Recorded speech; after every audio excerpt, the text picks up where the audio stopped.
Star hero Prabhas ప్రస్తుతం వరుసగా సినిమాలలో నటిస్తున్న విషయం తెలిసిందే. ఇటీవల సలార్ మూవీతో ప్రేక్షకులను పలకరించిన ప్రభాస్ ప్రస్తుతం కల్కి, రాజాసాబ్ వంటి సినిమాలలో నటిస్తూ క్షణం కూడా తీరిక లేకుండా గడుపుతున్నారు. కల్కి సినిమా త్వరలోనే విడుదల కానున్న విషయం తెలిసిందే. దీంతో మూవీ మేకర్స్ ఈ సినిమాకు సంబంధించిన షూటింగ్ శరవేగంగా జరుపుతున్నారు. ఇదిలా ఉంటే ఓటీటీ రైట్స్ కోసం కొన్ని సంస్థల మధ్య యుద్ధం జరుగుతున్నట్లు వార్తలు జోరుగా వినిపిస్తున్నాయి. మరి ఆ వార్తల్లోకి వెళ్తే, మామూలుగా క్రేజ్ ఉన్న సినిమా ఓటీటీ రైట్స్ తమ దగ్గర ఉండాలని ప్రతి ఓటీటీ సంస్థకు ఉంటుంది. అందుకోసం ఎంత పెద్ద మొత్తమైనా వెచ్చించడానికి రెడీ అవుతూ ఉంటాయి. అందులోనూ ఓటీటీ సంస్థల మధ్య పోటీ విపరీతంగా ఉన్న ఈ పరిస్థితుల్లో ఏ అవకాశం మిస్ చేసుకోదలుచుకోవటం లేదు ఈ సంస్థలు. సినిమా ప్రారంభం నుంచి ఆ నిర్మాతల చుట్టూ తిరుగుతూ ప్రదక్షిణాలు చేస్తున్నారు వీళ్ళు.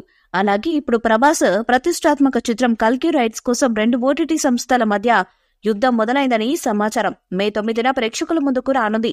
ఈ సినిమాలో విలన్ గా కమల్ హాసన్ కూడా నటిస్తున్నాడని తెలిసిందే.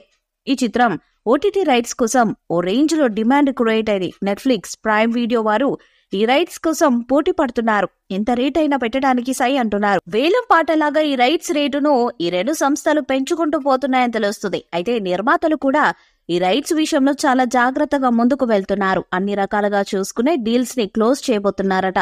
ఇక ఈ చిత్రం ఓటీటీ రైట్స్ 200 కోట్ల దాకా పలుకుతున్నాయని, డిజిటల్ మార్కెట్లో ఈ సినిమా ఒక సెన్సేషనల్ కాబోతుందని చెప్తున్నారు.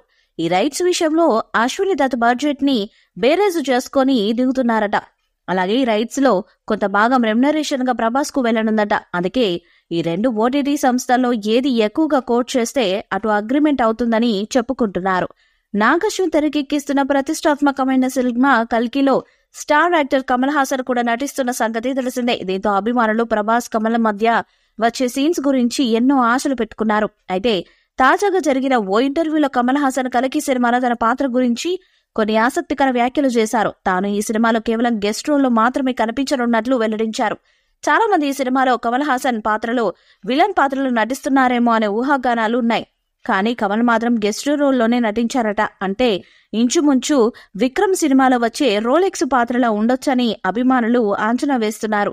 సో దీనిపై కమల్ అయితే క్లారిటీ ఇచ్చారు. కానీ అతని పాత్ర ఏమై ఉంటుందో మాత్రం సినిమా రిలీజ్ అయ్యే వరకు వేచి చూడాల్సిందే. మరి కల్కి సినిమాపై మీ అభిప్రాయాన్ని కామెంట్ బాక్స్ లో తెలియజేయండి. ఈ వీడియో మీకు నచ్చితే లైక్ చేయండి, షేర్ చేయండి, కామెంట్ చేయండి.